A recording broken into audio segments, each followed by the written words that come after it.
Everyone who's here today and everyone who will be with us listening in the future. Today, we are going to talk about finding balance through polarities. And this is this particular meeting or this talk I planned back in November. And as some of you know, I am finally past the last direct hit in my Uranus opposition.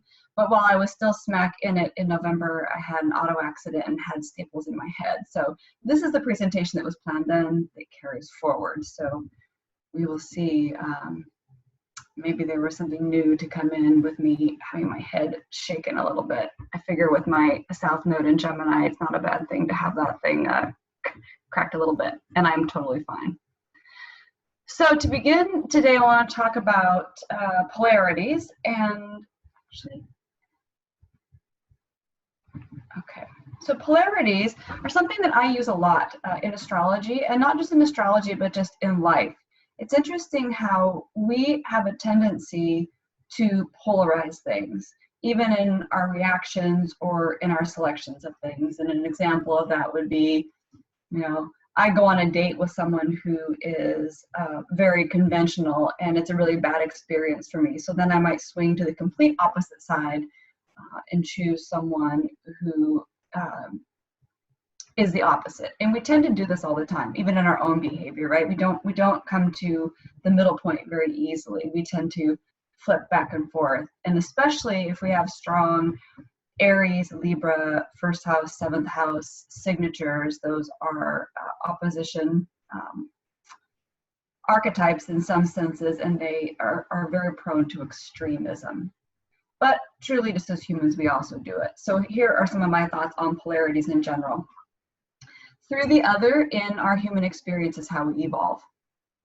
And the integration of opposites is the basis for alchemy and for Tantra. And the idea of this, of these studies and mysteries and polarity in general, is to embody means to include everything. So the mirror that reflects our own nature is polarity. We seek to unite our self, our lower self, with our larger or higher self, which again is in essence polarity. And we need other to actualize our deepest sense, meaning, at least here in our experience in our human incarnation, we're not able to see all of ourselves without a mirror. And this quote from Adam Gainsburg, who was one of my teachers, is, "The truth is that any sign or house in which a planet naturally exists necessarily implies a very strong relationship with its opposite sign and house. This way of working with polarity is essential to the power and magic of astrology." And I would go as far as to say that working with polarities, in most cases, is the remedy. It truly can be the remedy, and it's not so difficult. Not so difficult to play around with and work with and to implement.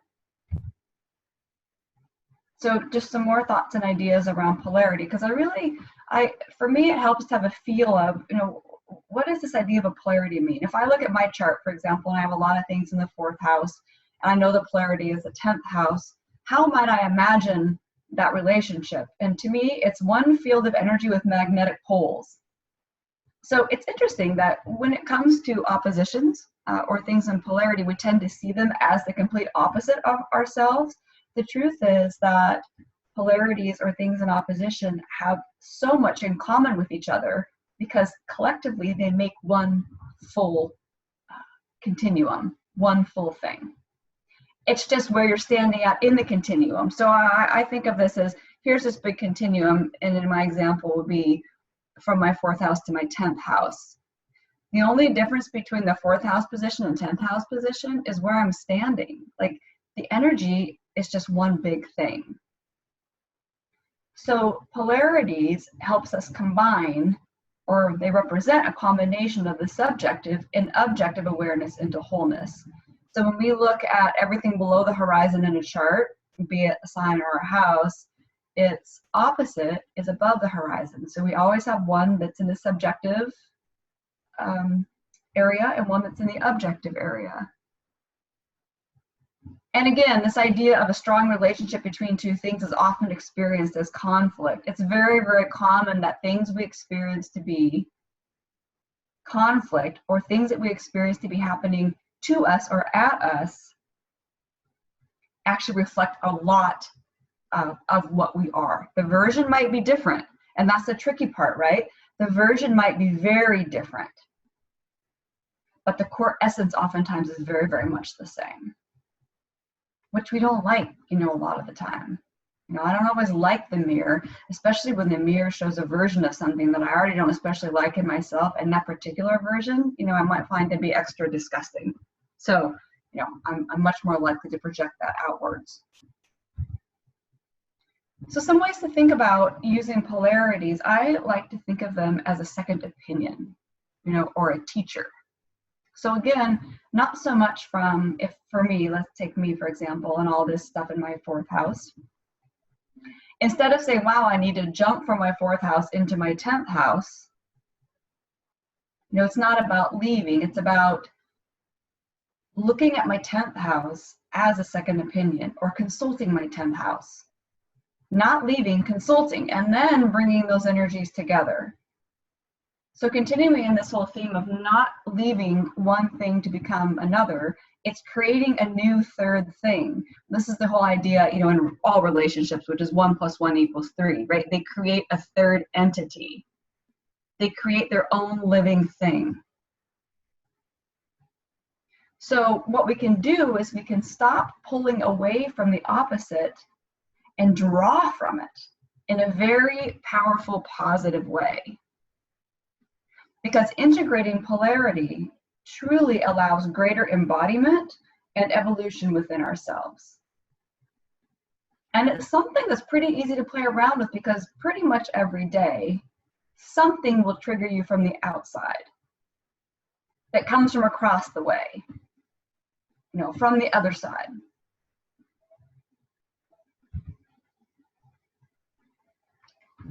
So getting into the planets and polarity. Planets represent functions, right? So each planet represents a particular type of function that operates in our psyche. And this collection of functions that we liken to planets truly makes up our psychological blueprint.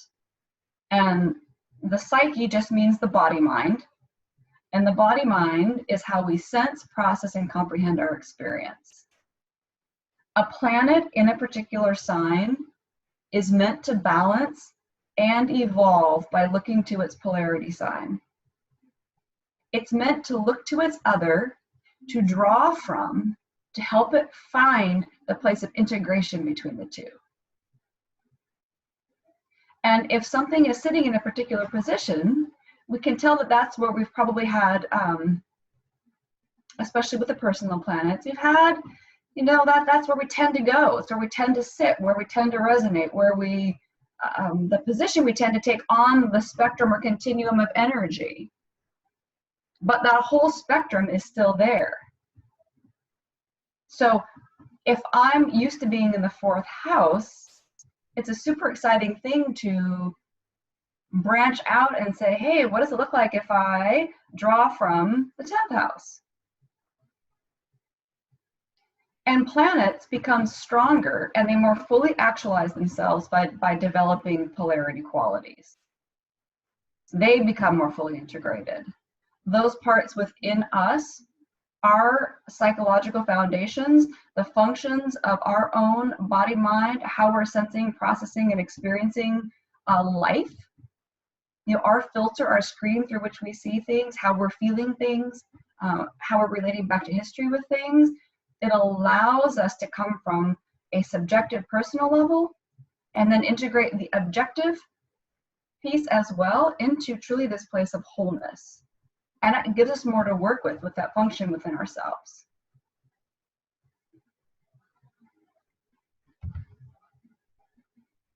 So individual planets and polarity.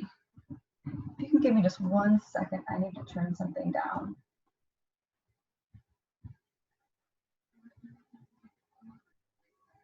Okay. So individual planets and polarity. Planets each have their own unique energy, so their relationship with polarity will vary. So let's start with the luminaries.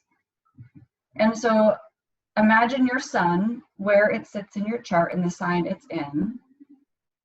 And let's think about the sun as a function within your psyche or within yourself. How does it interact or work with or draw from its polarity? Well, the sun finds purpose in the polarity. It also finds purpose in its own house and its own sign and within aspects. So it is not in any way to diminish those, but it finds purpose in the polarity because the sun ultimately is about sense of purpose. So when it's drawing from its polarity, it's integrating more of its purpose in a richer, fuller way. It also finds a sense of pride in integrating the polarity. And the sun, as it represents the very fuel, the fuel that we run off of, it can run off the energy of the polarity. So we think about the sun oftentimes as integration as well. So this is part of that integration process, right? So you can think, you know, that the sun's a big deal in our lives. You know, in many ways, the sun represents our hero's journey. You know, it's the thing that how we're meant to shine and radiate in life. And so to have that full experience, to be fully immersed and shining in that whole continuum of energy that is our sun, that only exists with the polarity. Whether or not we want to choose to integrate, you know, it doesn't exist without it, because the you know, Leo doesn't exist without Aquarius, for example. So the moon, as a luminary, it absorbs and feeds off of the polarity, and it receives nurturing from the polarity. So, for example, my moon is in Leo, and the 5th house makes it easy, double down, you know, Leo in the 5th house. I receive a lot of nurturing and receive a lot of healthy sustenance by the more objective, detached, emotionally objective position of Aquarius and the 11th house. It helps me more fully express and embody my Leo. And it helps me do it in a way that is more useful to greater society. It helps me not be so stuck, you know, in, you know, as Leo can be sometimes in, you know, am I appreciated? Am I loved? Am I, you know, am I shining brightly enough? That for me, that drawing from the 11th house into Aquarius gives me this almost from the outside able to look in and see the beauty in it without having to push so hard. And also with the moon, with the polarity, the moon taps into its mysteries through the polarity. You know, the moon very much is about our mystery, our deep mystery. And so that polarity point to where the moon is by house and sign can help us access those areas. Mercury and Venus.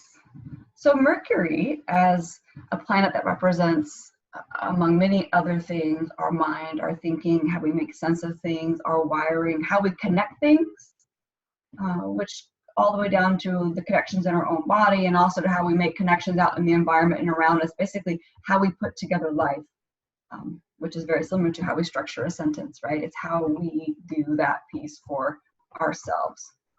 So Mercury learns from the polarity. That part of us that is Mercury learns from the polarity. And there also is with Mercury a moving back and forth and side to side from and with the polarity, right? So with Mercury, think about, you know, it likes to go both ways. It likes to move around. So there can almost be this dance with it, how it draws from and works with the polarity. And also new words, ideas, and connections can come from the polarity. Things that aren't so much in the nature of the sign or house that Mercury is in, the polarity brings that other viewpoint, which of course comes with new perspective of reality and a new sense of things in general. Venus, as a receptive planet that represents our feminine nature, she draws from the polarity into herself. She relates, she receives, she fills with, she embodies from that polarity. And also with Venus, there's an element of essential needs, meeting one's essential needs. That part of us oftentimes can look to the polarity to more fully meet ourselves in a place of saying, I value me, I value my life, and these are the things that I do for me and that I choose to do in general that reflect that.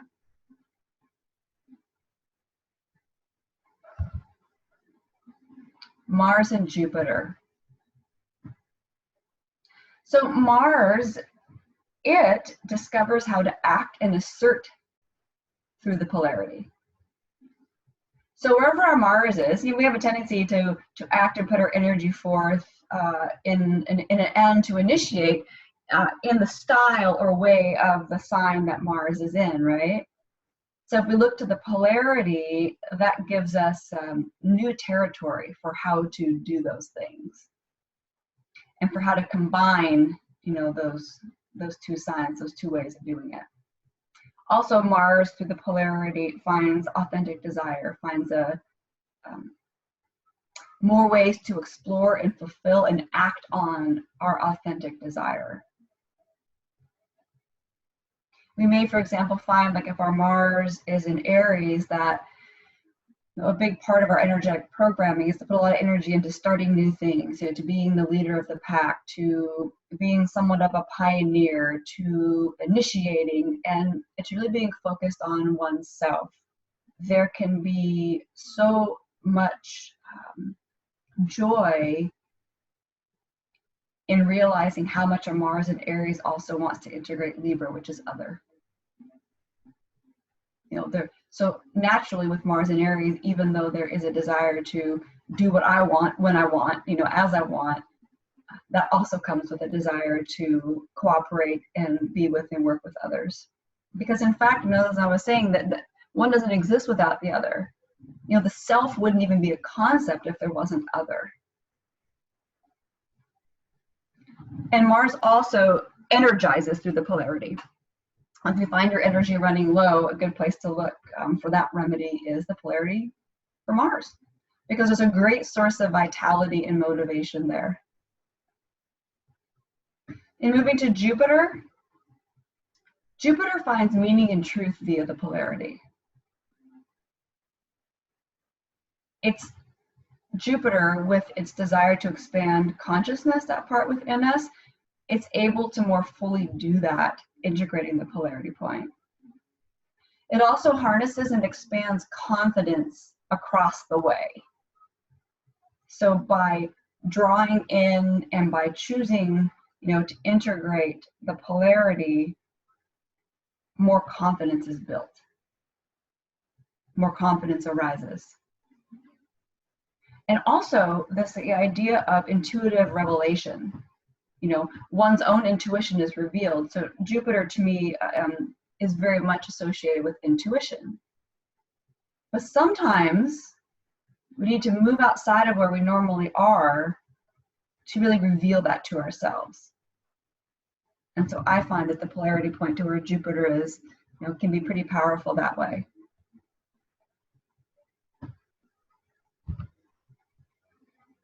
Saturn and Uranus. So Saturn is kind of a funny one. I like to think of it this way. It gives you a chance to report to a new authority, right? So if your Saturn is in Libra and you draw or seek some advice or some wisdom, you seek counsel from Capricorn, be interesting to see what happens when Saturn and all the function that Saturn represents reports to that Aries instead of Libra. Different experience, right? Same continuum of energy, but reporting to a new authority. Also, Saturn very much from the polarity draws satisfaction, maturity, and the ability to set and achieve goals. Any of these planets and any of these things I'm talking about, especially if you feel stuck in those, like as I'm talking about what they draw from the polarity, if those are areas that you feel stuck, and then the polarity is somewhere to look to help open that up, to help that flow happen more. Saturn represents our stability, how we stabilize within ourselves, how we form our, our own foundation. And so in the polarity, Saturn can find stability.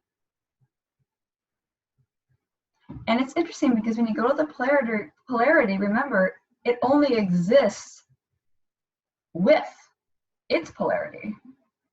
So there really is no leaving. In other words, if I say, my Saturn is in Pisces, but if I look to Virgo, I help find stability within myself, I haven't really gone anywhere different. What I've done is I've opened a doorway for myself to recognize that Pisces and Virgo don't exist without each other. I mean, in fact, we could extrapolate this out and say that none of the signs exist without each other, which is true, but for the purpose of this talk, I'm staying with the polarities. So the idea is when you've gone or drawn from integrated more Pisces to Virgo, you've just more fully embodied what is already there. And so the stability in part comes from the wholeness. Because if you imagine a teeter-totter and all the weights on one side, right? And then they flip back and forth, and it's not in balance. It's a crazy amount of energy going back and forth. It does take some tension on both sides to find a healthy balance, to find a stability there. And that's what we're looking for in working with polarities. We're not looking to drop all the weight on one side or the other. And we're not looking, balance doesn't mean the absence of tension. Balance means the perfect amount of tension that holds things in that place of harmony. So moving on to Uranus, drawing from the polarity, Uranus, that function in us, a big part of this is wanting liberation, right? It's the part that wants to be unfettered, wants to not be attached to anything of the past, and wants to just be free to be who I am, how I want to be. And so from drawing from the polarity, that part of us can find truest freedom. In some ways, we can think about the breaking free actually happening through the polarity. So if my Uranus is in Taurus, we know that that whole signature, and a better example because it's an outer planet, let's say Uranus is in second house. So we know that there needs to be some liberation, some breaking free, some shifts and changes around probably attachment to material security, around what's needed to feel comfort, to feel comfortable, to feel self-worth and self-value, right? Uranus can show trauma around those areas or whatnot. But I would say that by drawing from the 8th house, there's huge access to that breaking free. It allows us to move, and not move in a leaving, but move meaning we have a flexibility, and now there's room for both. So also Uranus drawing from the polarity, it individuates that way. So the polarity can show part of the path to how I'm becoming more me. And there also is a very strong element of how to really progress. What does it mean to progress? What does it mean to do things and act and live in such a way that it's for the greatest good? And there are different versions and flavors of that for each of us, but I believe that where Uranus is certainly is part of it, but the polarity is kind of what pulls it together. How do we really progress? You might think of that particular relationship as, as you're first breaking free, breaking yourself free, liberating yourself, individuating yourself. Then you step up to the level of being able to offer that, share that, somehow affect that on a greater master level. Mm-hmm. Neptune. The polarity to Neptune, the house that is opposite where Neptune is. And this is, the part of us, Neptune represents the least definable part of us, because with Neptune, actually, there is no definition. There is no separation. there is no me, there is no us, there is no you, there is no them. It's just one. The polarity shows us surrender. So in some ways that part of us surrenders through the polarity. And again, because oftentimes we view polarity as an opposing force or a conflict, we can have struggle there. We might not like it. We might attract, people or things in our lives that force us in that area. But ultimately, with Neptune, that will lead to our surrender.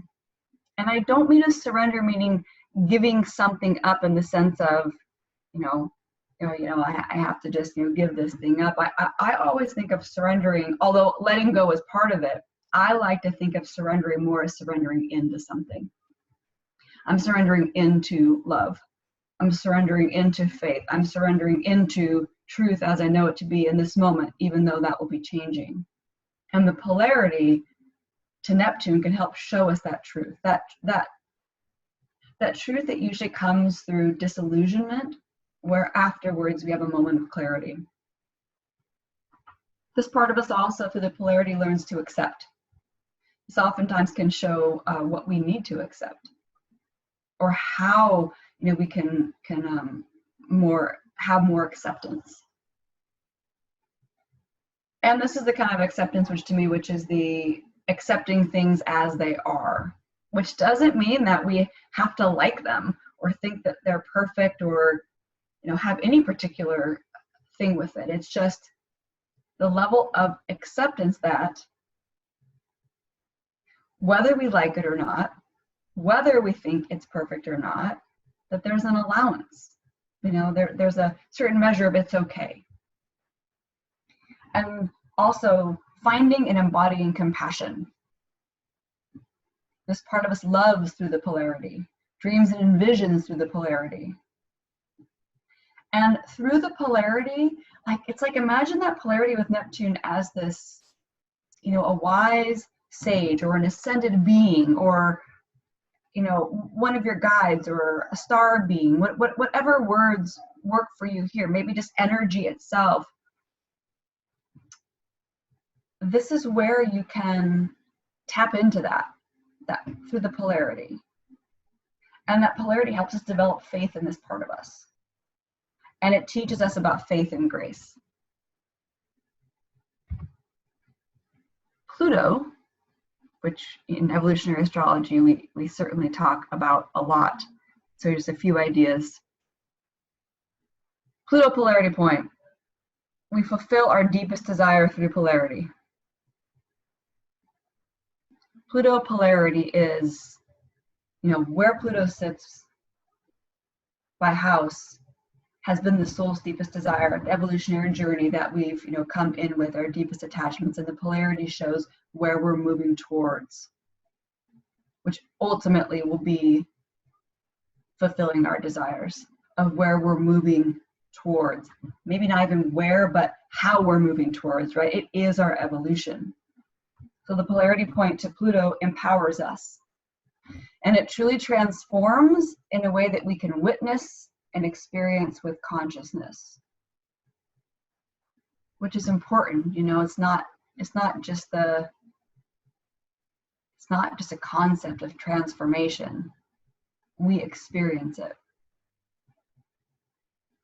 And in some respects, I believe, and it has been my experience, that seeking advice from and integrating and drawing from the Pluto polarity point releases ourselves from slavery. It is like a way that we let go of our bondage, the bondage that kept us stuck on one side, and opens us up to something new. And when we open ourselves up to something new, it's almost like the polarity ceased to exist. Like I said, the 1 + 1 = 3, they make something new. And that something new will be different for each and every one of you. It's different for me. The alchemy for me of 6th house and 12th house will be different than yours. There will be similar flavors, and the archetypes are similar.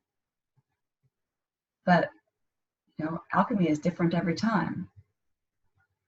So, with the Pluto polarity point, think about it as the new master. You know, I think I talked about the Saturn polarity as reporting to a new authority. Think about this in a very similar way. The Pluto polarity point is reporting to a new master. We can turn to a brand new master, because Pluto can be like the beast master who tries to control. So this is why I put in here, give those reins to a new monster and see what happens. Yeah, you know, we don't know what, but it frees up some room.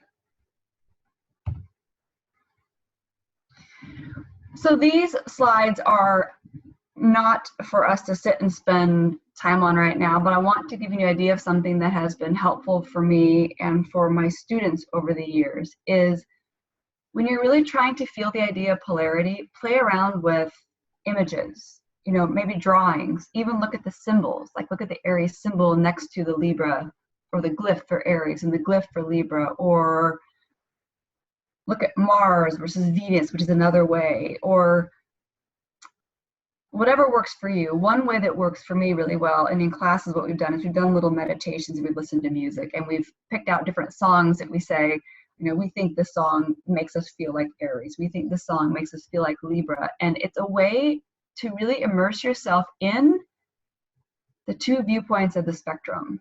And then you can play around with maybe even coming up with what, you know, what music or image.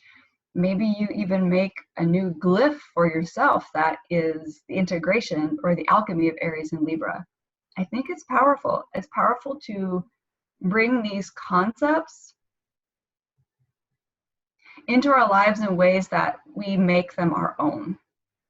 You know, so they're not just from a book, or they're not just, well, let me write down 10 keywords of Aries and 10 keywords of Libra and, you know, make that up. Let me find some way that they really come together. And that's exciting. So anyhow, these were, so the overall themes, of course, which most of you probably know, Aries and Libra, we're looking at the theme of self and other. So you can play with those as you will. With Taurus and Scorpio, we're now playing with mine and ours. Gemini and Sagittarius, mechanics and concepts. Also could be left brain and right brain. And again, there's many different ways to, I'm just giving some brief examples more just to maybe get you excited to play or spend some contemplative journaling time, which I enjoy.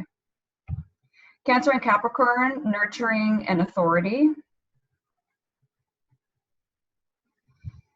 Leo and Aquarius, special and equal. And again, you know, it's so funny to think about these things, right? Like there would be no concept of how special I am if there wasn't the counterbalance of everyone's equal.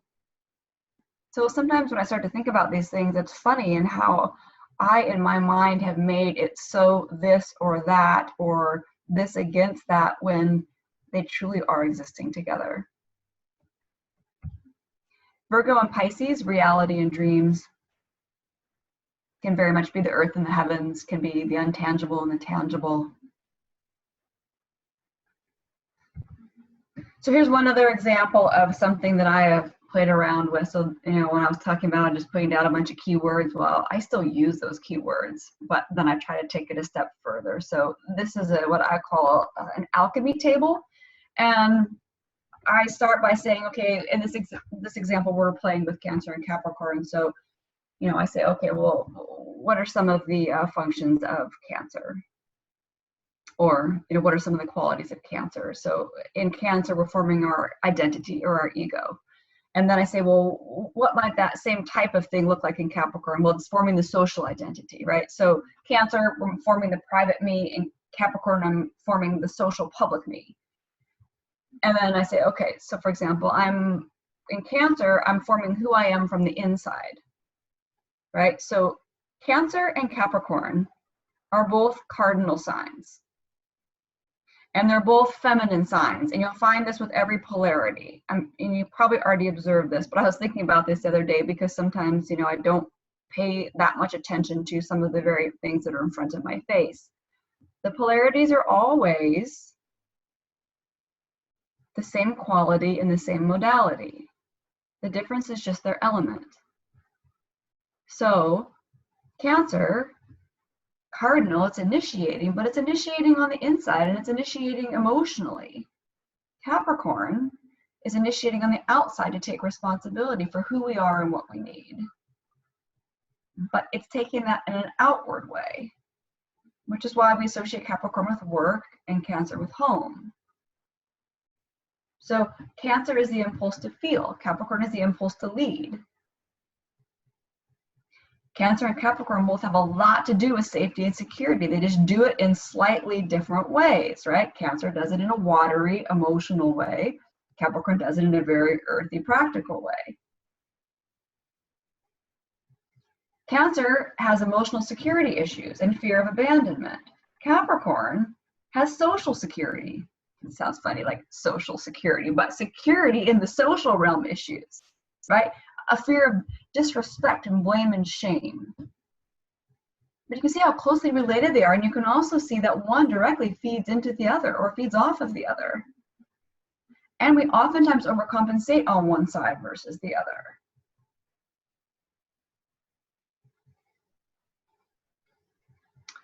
So let's see, I have one more because I go on with this for a long time. I go kind of as long as I can to feel like I've gotten all the pieces that will at least get me to a place of working with the alchemy.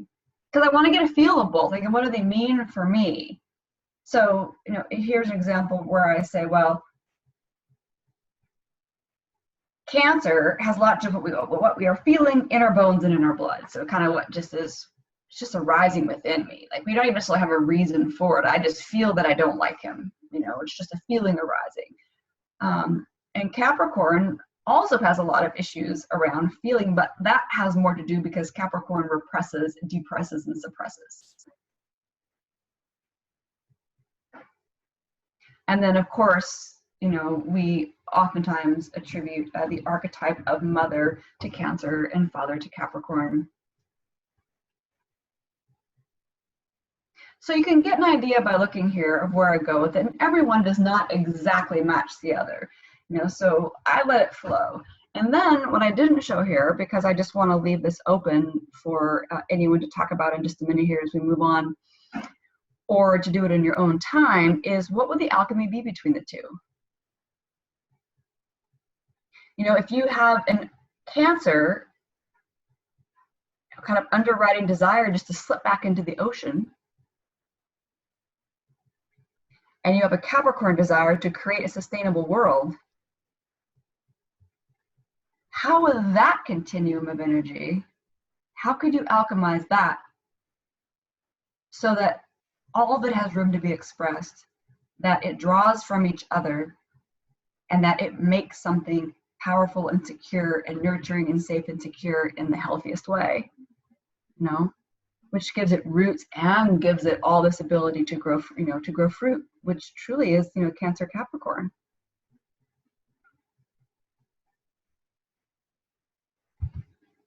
Okay, so I'm ready. Let's talk about charts and talk. Let's not do any more.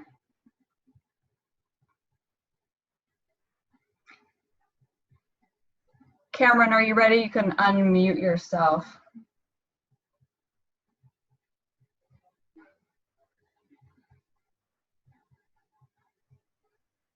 Okay. You there? I am. Hi. Hey, what's up?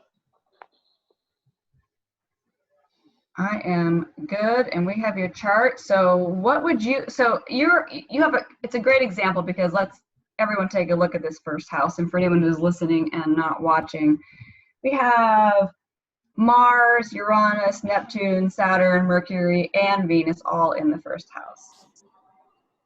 So we know, right? I mean, and I'm sure Cameron, it's not news to you. I'd love for you to tell us how this feels for you, but that first house, seventh house continuum of energy is a big deal. Yeah. I've recently, in the past few years, actually did that with the whole polarity thing, and the thing you said about not putting it all to one side and making sure that it's balanced. I definitely didn't do that at first, so it was like a lot of things were really difficult for me coming from a space of, like, I used to be a football player. I'm a male. Like, that's all like very first house, you know? And I like threw it to the other side as much as I could. So it was like I was being really passive and letting people do whatever they wanted and just like trying to tap into my own emotions. And yeah, I wish I would have heard this before that, basically. But I even was working with herbs, and like I would stop like taking like ashwagandha, which is like a more energetic herb, and started taking more like yin herbs like shatavari and rose. And so it was like I just like doused myself in the water. Hmm. So how would you say now, or maybe what advice would you give to people, like when you can feel that spot of harmony or integration between that first house Aries, seventh house Libra that has some Cancer stuff sitting in it? Mm-hmm. How would you describe that? Like, what does it feel? What does it feel like to you when you know you're in the sweet spot, between them, or alchemizing them yourself? Owning my emotions, letting other people own theirs. That's what it feels like for me, you know? Yeah, with no judgment as well. That's the thing. Like, it can't be any judgment. Well, for myself personally, because, and then I have the Aquarius, so it's like I'm objective and I'm seeing it all, so it's like I could tend to judge that like really easily. And yeah, so being assertive with my emotions, but just letting other people own theirs or have theirs as well. And not, even if I see a solution, I don't have to like give it to them. Just let them have the space for their emotions and hold space for that, and that's to me, that's like being the father, but it's like being the mother at the same time, because it's like you got to have both. It's just healthy to have both parents. So it's like Yeah. to learn how to be both, that's something that I like really try to work on. And I've had a lot of time to work on it, so it's been really good. And working with plants, I've been doing that too. So like I'll do a practice where I'll drink roses and like do yin yoga, and then like right after that I'll like drink some like something with cayenne in it and do like some breath work or something, see how that feels inside of me. So I love that, because so like what I did with music, you did with using, nature. You used herbs and oils and you use those things. And it's the same thing. This is why I think it's so powerful to get past, like, astrology is fantastic. Obviously, I love it, but it's great to let it live, like actually feel it living, feel the energy living in things and in us. I know I really like what you said about it's important to have a mother and the father. I also work with the Capricorn Cancer continuum. It's like me, it's like my life's big part of my life's evolution. And that mother archetype, the part, that just accepts you as you are, with like, and doesn't expect you to have to do something, is beautiful. But the Capricorn part also, that encourages you to set goals, to move forward, to do things. I totally agree, it's equally important, but one without the other literally falls into dysfunction. So most of us who work between those two, it is we're learning to be our own parent. And that is not an easy thing to do. And it doesn't change when we turn, 30 or 40 or 50 or 80, it's like an ongoing thing forever. Right. Yeah, that reminded me of something I told somebody earlier. And when I said it, it just felt so good, because a lot of times, like, I see things and I'll just say it straight up. And then, sometimes people take it the wrong way. But the way I said it to her today, I was like, make sure that you like honor like what you've been doing in your progress moving forward, but don't make excuses for yourself. So it was like that, like, oh, it's okay. Like, notice that you're doing something good. Like, that's awesome. That's beautiful. And it was like all motherly. And I was like, don't make excuses though. Like, it was like totally like mom and dad thing right there. Like in one setting, like in one sentence. I was super happy when I said it. It's fun. It's super fun when what we can talk about as astrology stuff, when you actually recognize you're just living it, Right, then that gives you examples. It makes you so much more equipped to share astrology with other people too, because you can say, I had this moment in my life where blah, blah, blah happened, and it was such the balance of Cancer and Capricorn, right? And maybe somebody for the first time like actually gets it, or maybe that's the one way you finally get it. Like, I know for me sometimes it's those moments.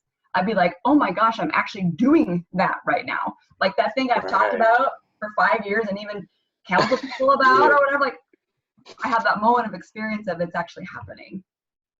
Yeah, I feel that. Yeah.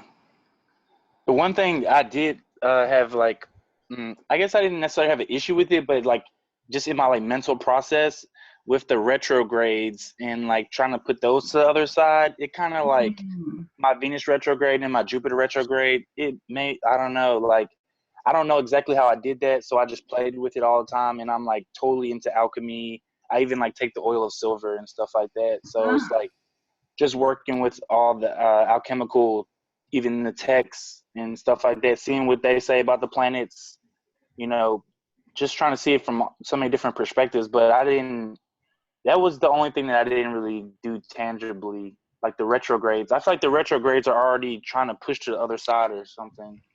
yeah, it's funny that you bring it up because clearly I didn't even think to mention them in my preparation. So, I mean, this just gives me something new to think about. Like when we think about if a planet is in retrograde, does that affect the polarity? Does that make that any different? I actually, when I think about retrogrades, oftentimes in my mind, and maybe this has just been my training or my way, like I kind of initially remove the signs that planet's in, and I think about just the nature of that planet and my reclaiming of that particular function. Yeah. It doesn't mean that I don't put the other stuff, like your Venus is still in Capricorn, the polarity, is still Cancer, all those things are true, but Venus retrograde on its own, I think about all the things about Venus, and I think no matter what sign it was in, reclaiming your worth, your value, what you essentially need, that for me has oftentimes been, enough to work with. I got Jupiter retrograde as well. And, the house and the sign adds to it, but just Jupiter on its own retrograde, reclaiming my own truth. I mean, I could work with that for a lifetime. Yeah, for sure. Reclaiming my confidence in my intuition, reclaiming, my own inner wisdom and trusting that I can be my own teacher, trusting that I can also be a wise person for others. There's all those elements. So I'd have to think about that. And I will think about that, but I don't have something like prepared to say Yeah. about What's it. coming up for me feels like, because like Venus retrogrades, like if it's about my values, mine's in the first house, so it makes it really easy. So it's like I have to honor my values with Yes. others and be emotionally secure enough to do that. Like that's what it feels like for me. Yeah. And then what if you were to add the Venus and Capricorn part? So Venus and And just Capricorn, Venus and Capricorn in some ways does very much value success and accomplishment and respect. right. Part of this, I think, for you is reclaiming not just your self-respect, but that whole idea of what it means to be respected and what respect means and how you respect others. Like Capricorn is huge around respect. And you Yeah. were right when you said it is learning about boundaries too, because I know you mentioned earlier about sometimes, not giving people things, even if you have the answer, or sometimes not, overstepping the boundary. That's a big part of it too. Right. And I know, I mean, and now I don't even separate my Venus from my Saturn too. So it's like, I mean, it's kind of impossible to do it. Or your Mercury. That's the thing. Right. Right. This is the thing about conjunctions, right? Like I have a Mercury Saturn conjunction. So me too. Like I wouldn't even know what that would mean to not have that. That's what we say about conjunctions, right? You don't even know what it's like to experience life without that. So Right. for you, everything about your Mercury and Venus function is flavored by Saturn hardcore, which is interesting to me because that adds even more when you have all this stuff in Capricorn and you have that Saturn there. I think, and we may have talked about this before, I think that you're learning a lot about limits. Saturn and Capricorn have a lot to do with limits. Yeah. And I mean, and they're still in like kind of like a super new phase with Neptune too. So it's like, yeah, limits. Because sometimes I don't even have limits or boundaries to like learn how to like navigate that. Right. Yeah. So I mean, in some ways, there is a need for you to define some of those things. But I think it's cool. It's exciting. Like that's Yeah. so But like yeah, that energy makes it such a self-discovery. And with your Pluto being yeah, in the and it's 11th all house, new, and then yeah. Sag rising, I mean, I'm just saying, you're on an adventure, you know, it's like, how will you define yourself? You know, it's like there's so much as to how you will do it for you. But with the polarity, you know, the remembrance always of the seventh house is that a lot of that, even though it is subjective and focused on you, it is from the seventh house, from other people, from relationships that will be the mirror that will help you with a lot of that. You know, and that drawing from the seventh house of how to harmonize, how to cooperate, you know, how to bring ease, you know, how to like finesse a situation versus, you know, Capricorn first house, which, you know, really just takes charge of a situation, right? So there's that whole element in there as well. And you got Pallas Yeah, Athena I've and definitely Aries. learned the art of it.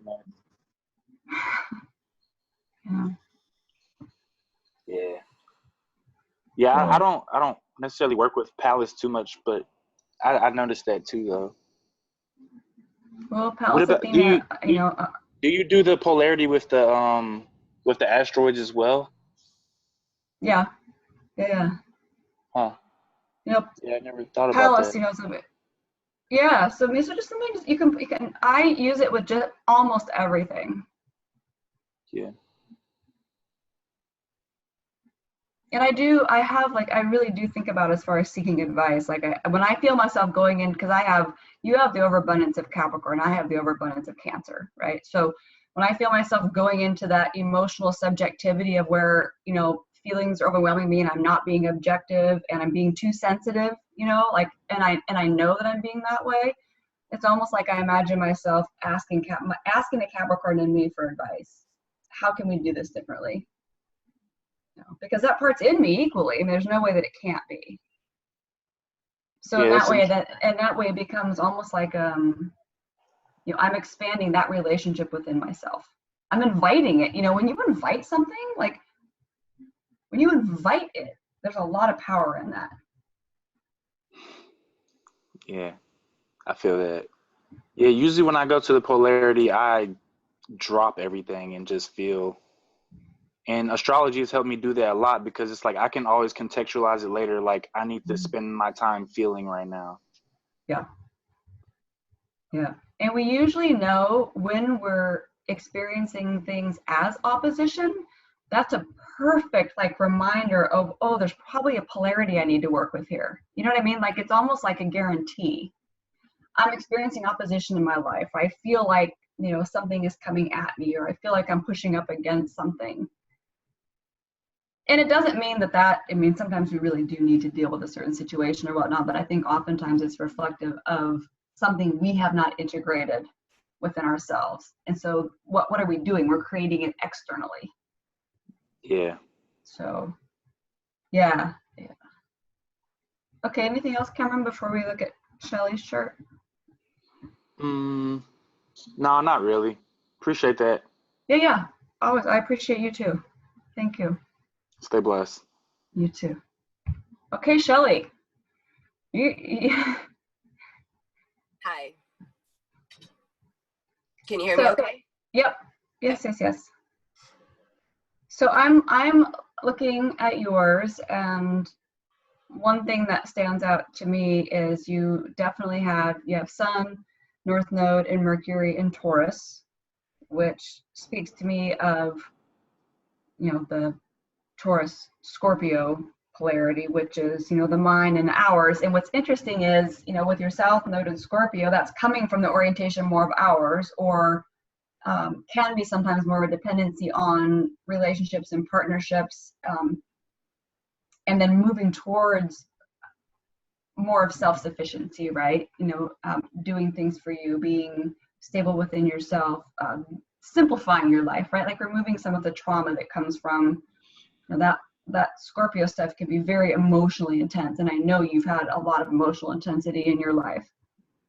But one thing was thinking, I pulled out this, I wasn't even looking at your chart in relation to this, but I pulled out a note that I made about polarities, about Scorpio and Taurus in particular. And Taurus, like as an archetype, it's really about like receiving life from many sources. Like think about nature or a farm or the abundance of the land. It's receiving life receiving many sources to create more life, which is why we associate Taurus with the cornucopia. So that's Taurus. Taurus is about being fertile so that you can birth things.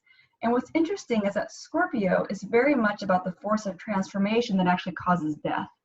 And that death leads to rebirth. So the death is not the end. But there's something about this particular polarity when you're working between the two. Literally, it's the polarity between the very fresh new life in the springtime and the death of things and letting things die so that things can be reborn again. And I think for whatever reason, you have spent a good chunk of time on the deeper, darker death side. And this is really like an opportunity to like enjoy the new things, like the new life that can spring forward for you. Mm-hmm. Well, an interesting little wrench, so to speak, but I'm looking at it from an astrological point of view, is that I was recently diagnosed with autism. Really?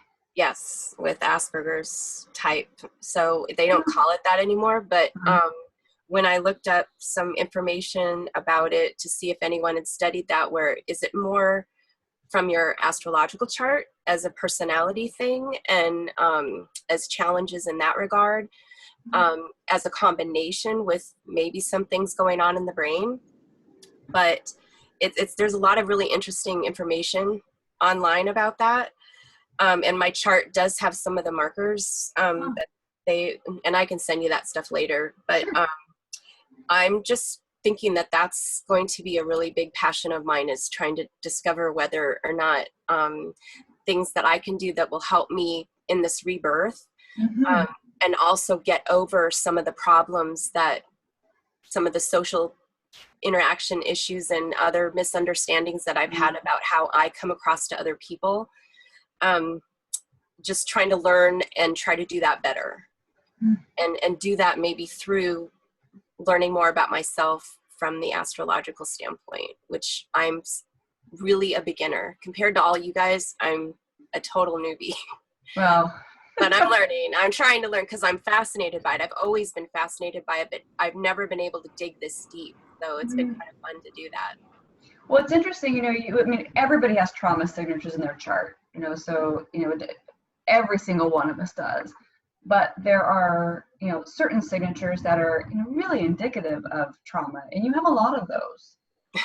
So, but I look at that and I forget who it was, if it was Mark Jones or someone who says, the absolute best way to come in and evolve, the way that you need to evolve, is to be born into the circumstances through which that you will, actually come face to face and move through that. And so I do believe that. It does not mean that it's always pleasant, at least not to our, human, ego part of ourselves. But what I think, part of this from the polarity with some of these things is that there's this, with Taurus, it's the ability to enjoy the simple things in life. It really is the ability to simplify, and it is to really choose what is worth your effort and to not put your effort into things that you don't really value. That's the thing about opposite of Asperger's, actually.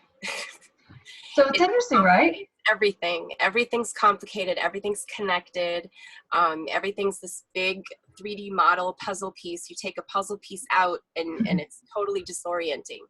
And so to simplify something is incredibly difficult for me, and that seems to be what I am here to learn how to do. Oh, well, it's a big part of it, but it's exciting, right? Because I think about this, like oftentimes we come in bodies that literally physically manifest like what we're working on other levels. Like, it's pretty amazing. Like I can't tell you how many people will have particular issues. And I always say, like, it's interesting, like, let's just say, so let's say that we all subscribe to the idea that the South Node talks about, past, incarnations or past identities or ways that we have been evolving. And with yours in Scorpio, right, that would be overwhelm and attachment and all those things you just described. And the thing is that there's a part of us that's attached to our past. So sometimes, even when we know we're moving on, part of us knows we're moving in a new direction, there is a certain attachment, and there's even a part of us that creates a safety. It tries to keep us in what we know. So what's a perfect way to do that? Manifest something physically that will literally keep me in that pattern. Like I think about this, for example, like, like I have a tendency to have a really sensitive nervous system, right? And I tend to be in my nervous system a lot. In other words, I have a tendency to jam on like the fight flight response, even when there's no need to have it, and live my life that way. And it, and then, so here's what's interesting, right? So I have all these issues with absorbing and digesting food. Well, what I know about the sympathetic nervous system is when it's kicked on, your body can't digest because it's not supposed to. Because when your nervous system kicks on in that way, and there's a real threat to your life, your body is supposed to shut down all the functions that aren't critical to protecting you from that monster that's about to eat you. Mm-hmm.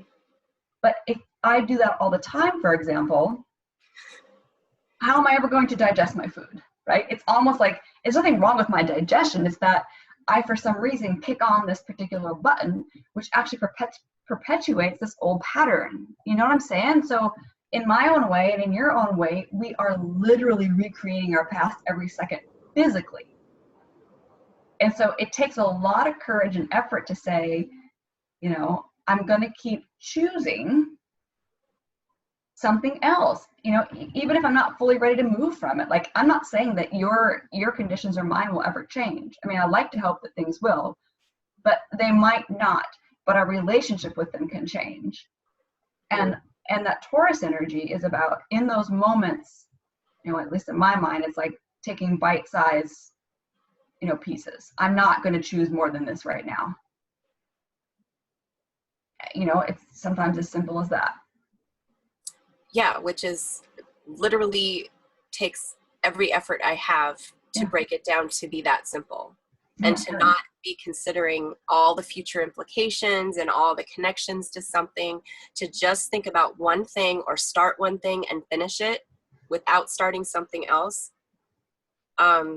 Really tough for me, but that's what I need to learn to do, because those are the core issues that I've had that have caused me so many problems. Yeah. And also, and for anyone who's not able to see and listening, she also has Taurus rising, So for me, the rising sign has a lot to do with, how we can best meet life, right? Taurus is ruled by Venus. How does Venus meet life? Not an overwhelm. So, with tasting things that are delicious, with love and with receptivity and in comfort and without working so hard, but as sometimes we talk about the rising sign too, is in some way that's what we're learning to be, even though it's instinctual and those things come out. Generally, the rising sign, it's how we're learning to come out into life. So, Pisces moon is very prone to overwhelm.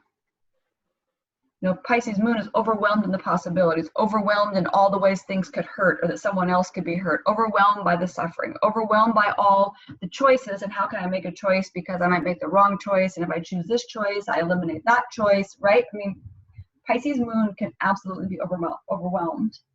So you see how all these things kind of in combination, we can see them. I mean, we can kind of see how this is all working together. But to me, I say, it's exciting when we start to have such quote unquote severe examples in our lives, because then it becomes undeniable. Our patterns become undeniable. And I think that's, the start of how we're able to do something different. Yeah. I mean, Cameron gave some examples for him too. He's quite a bit younger, Shelley, than you and I are. So it's, different kinds of experiences. But even so, regardless of where we're at in life,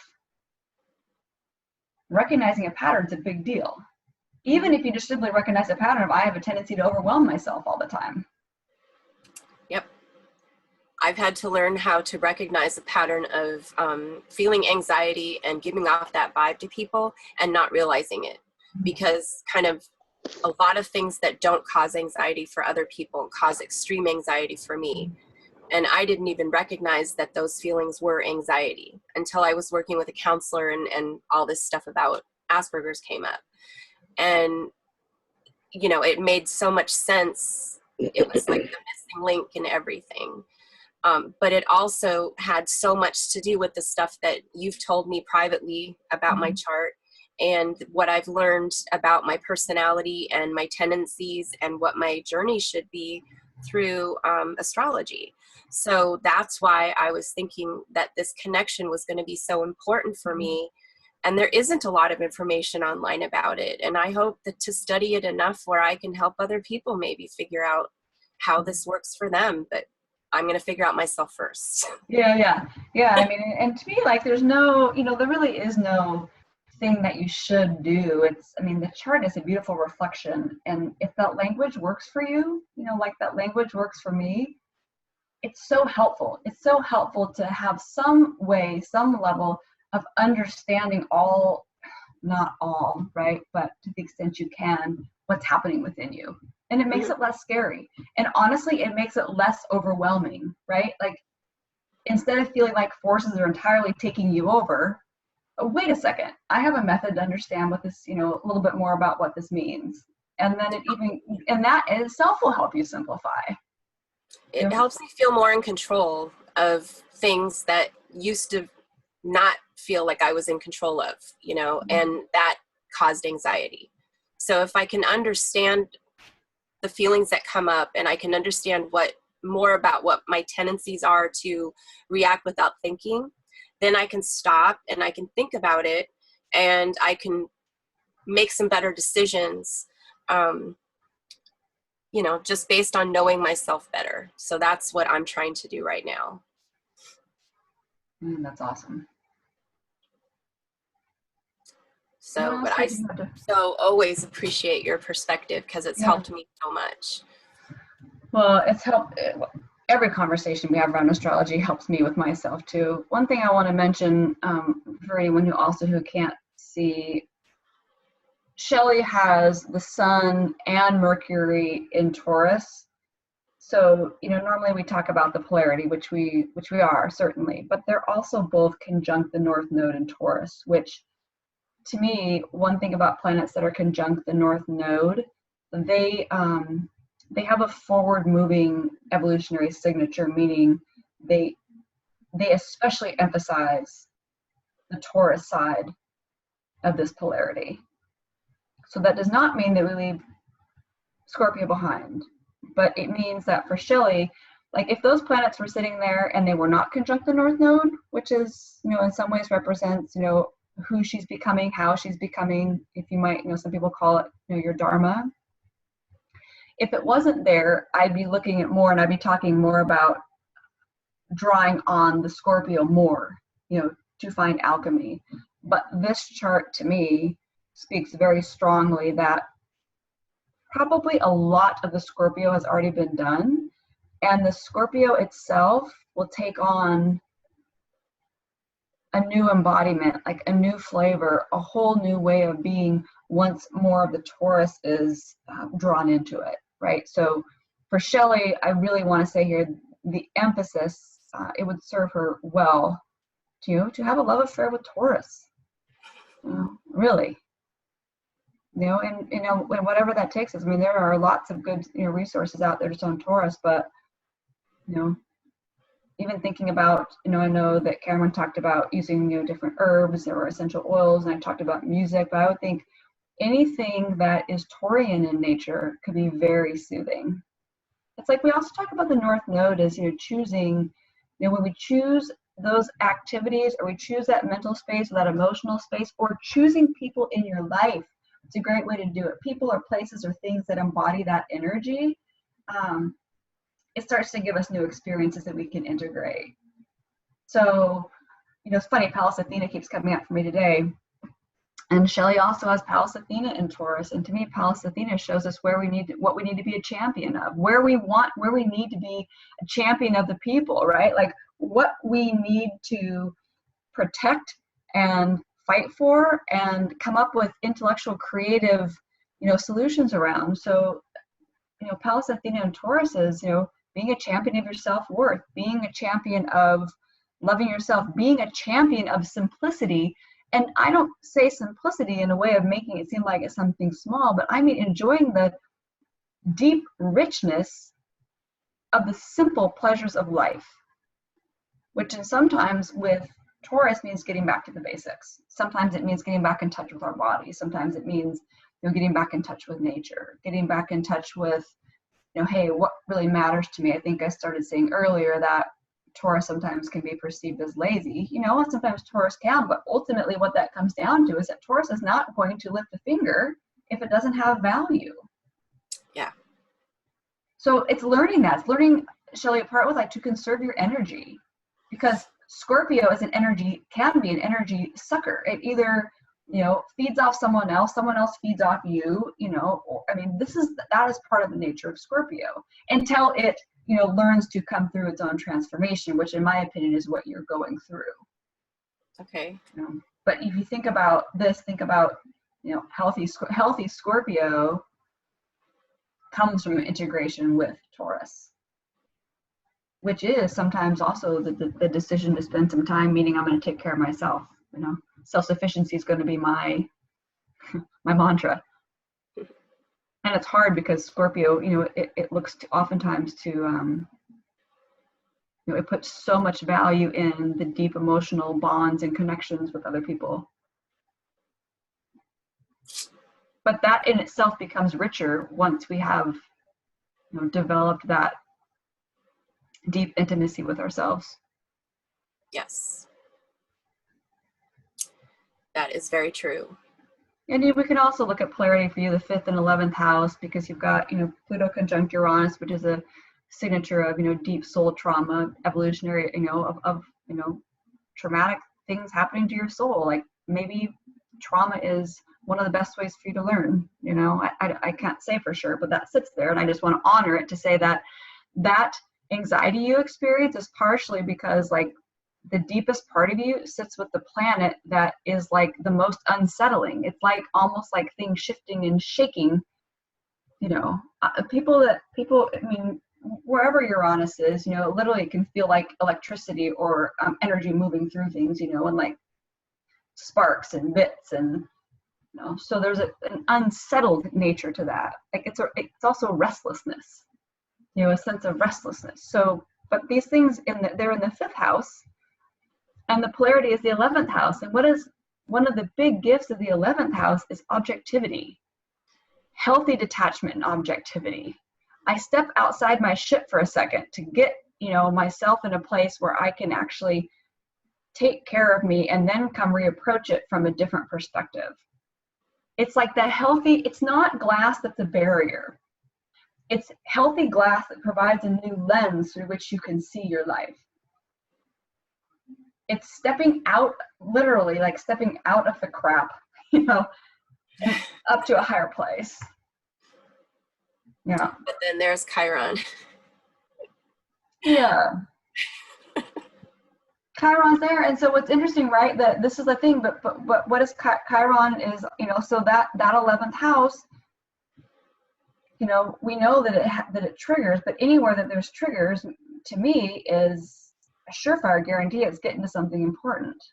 Mm-hmm. You know, it doesn't mean that it's easy, but yeah, Chiron is there. But I think Chiron's there ultimately, you know, I mean, as a signifies healing there, ultimately is what it shows. And it's healing of, you know, finding and feeling a place where you belong in society, where you belong with something bigger, where you have, you know, faith, and where you feel supported, like on, you know, a deep level, and where it's okay for you just to be you, and where it's okay to detach without the fear that you will lose all your connections. You know, that can be the fear of moving away from that personal side of things, is that, you know, if I detach or I become on the outside looking in, you know, then I may be left behind. Mm-hmm. You know, and so these are all, but if we think about it, you know, we talked about with Cameron a lot about going to the extremes, right? So in some cases here we're talking about the extreme, but just remember that there's this huge vastness in between. You know, it's not all or nothing. You don't have to completely give something up, you know, to have something else. Sometimes it may feel that way. Yeah. And sometimes that's because our perspective or our perception of something, that's the part that will be shifting. But the ultimate power that, of Scorpio, which you have, they're deeply with your South Node, is the power to transform. The question is just how is that transformation, how can it best happen for you now? And it may be, for example, that if you believe in past lives, it may be that transformation was, best, maybe you were best able to evolve through, being of service to others, through being, not necessarily choosing what you want for you, but kind of staying in the we, right? It may be that was the powerful place for transformation. But I would say if that is the case, that this chart points to a path of, now you may have done enough of that in that way for now, it's time to try a different way. Which means less attachment to the other and more attachment within yourself, grounded within yourself, and more attachment to whatever you believe divinity or greater consciousness to be. Because I think that for you, it's been over-reliant on the personal other, whether it be your partner, whether it be your lover, whether it be your business partner, you know what I mean? Like, it's just, over-reliance on that. Mm-hmm. Yep. Yeah. And that's also the big part of being high functioning in autistic spectrum, is that you do tend to, if you can rely on other people when they, if then you try to rely on yourself, it's a whole different way of learning how to do things. And if you don't know what's going on, then it's incredibly difficult because you don't know what to fix. So that's been kind of an enlightening journey for me, trying to pinpoint those areas that I can do for myself now, that I don't have to rely on someone else for their guidance. And if I do, it's by choice. It's not because I have to. Yeah. Yeah. And I mean, and that's a beautiful example of the evolution of that polarity from South Node in Scorpio in the 6th house to North Node in Taurus in the 12th house. I have faith and I believe in something greater that allows me to make good choices for me and do it for me and choose for me, based on what I need. It's beautiful. Thanks. Yeah. Anything else? So that came up for you, Shelley? Yeah, I'm happy with what you said, and it's been so helpful. And yeah, thank you. It's my pleasure. Thank you. Linda, do we want to ask any other questions, or is it time to wrap up? We can keep going if you like. Any questions from our attendees? Or not just questions, and maybe have brilliant insights that you... Yeah, insights. Hey, I just think that was brilliant. Thank you. It was my pleasure. So I had two things. I wanted to say something about the chart, but first I wanted to mention, how you said, like, is there ever a time where you don't know how to be the opposite and that's what you're supposed to learn? I think so. I think that's maybe part of the quote unquote fun. What is that? I think so. There's like no clue, like no association sometimes how to be that until you realize that what you have, if it's such an extreme or polarity, it's not really working.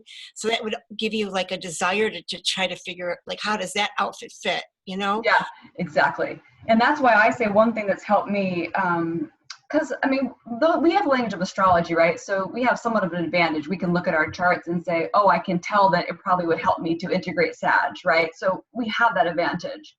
And with that advantage, what I would say is sometimes we can do it and still say nothing in me feels the slightest bit like Sagittarius, right? This feels like crazy making. Literally, I have sought out spending time with people and activities that I know, are that polarity lives in them. Even if it's uncomfortable, right? So like sometimes it might be like, Aquarius might not be the most comfortable sign for me.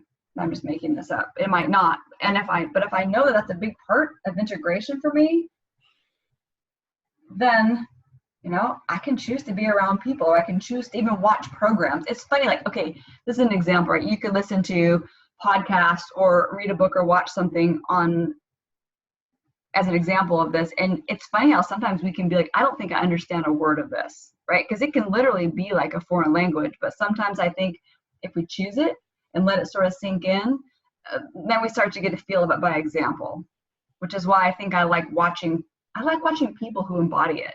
I mean, have you guys ever not, like, I have never learned about a sign better than watching someone who has like a stellium in Sag, for example. And right, and you're like, oh my God, like they live that way every day. Like it's so strong in their wiring, and you can start to watch it in their responses and what they choose, you know, how they do everything. So that's absolutely yes to what you're saying, and that's one way that I play around with that. I say Sag because my North Node is in Sagittarius, and it's funny because spiritually and in my mind, and even in my like to travel, I can be very I like those things, but my partner is super Sag, like stellium in Sag, and living with him has reminded me how much my wiring is not Sagittarius and how much I'm learning Sagittarius. Like it is just not the natural thing for me. Yeah, but that's why you're with him.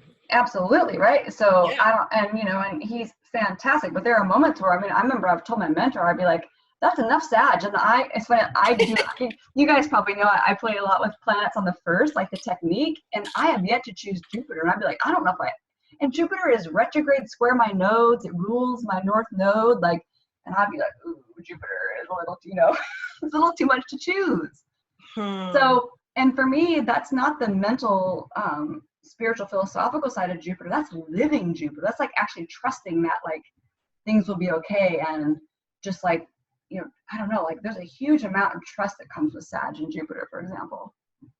Yeah, I always think people, like, I have a niece and nephew, both Sag, and they're so confident, they don't even think about being confident. It's just like, and it's like straight up. They don't even think or look both ways. They just do it, So it's true. Like people who are really Sag, they have this like arrow going up. I can't explain it, but it's just amazing. And,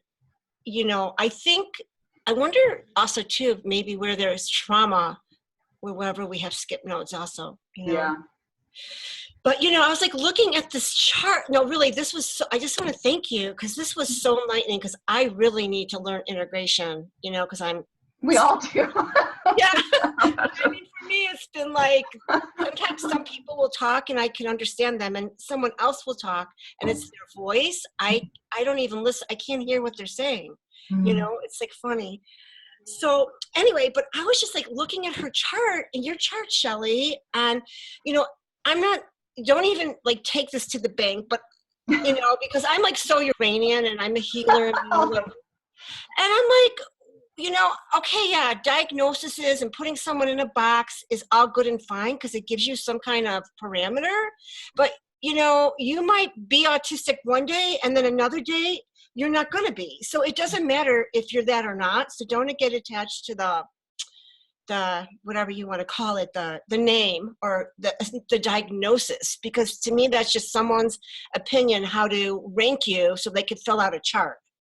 Okay, you're more than that. You're not even that.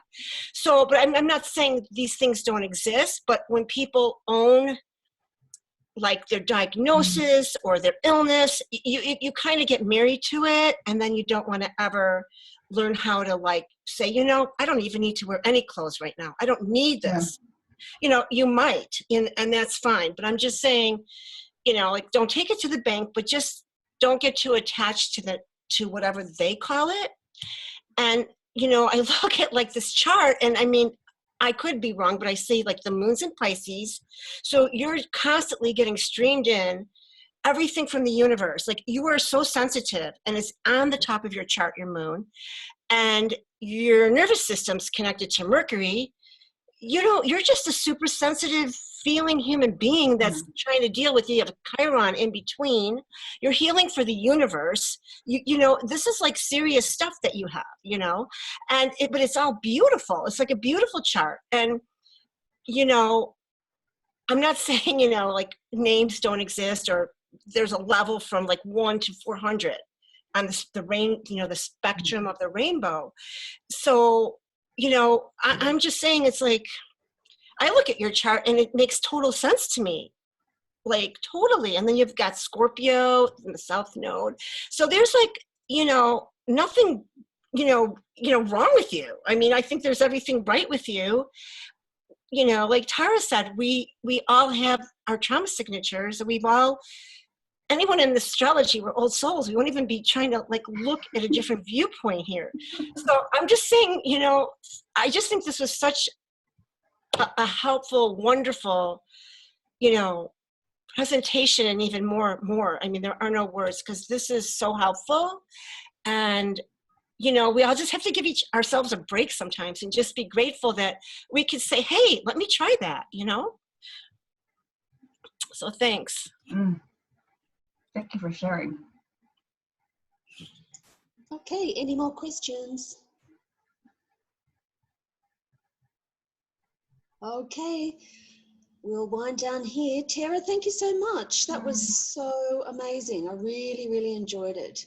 Thank you, everyone. And thank you so much, Shelley and Cameron. You're like my star volunteers. Too. Okay, thanks from all of us. See you next time, Tara. Thank you. Bye. Thank you. Thank you, Bye. Tara. Thank you. Thank you. Look forward to listening later again.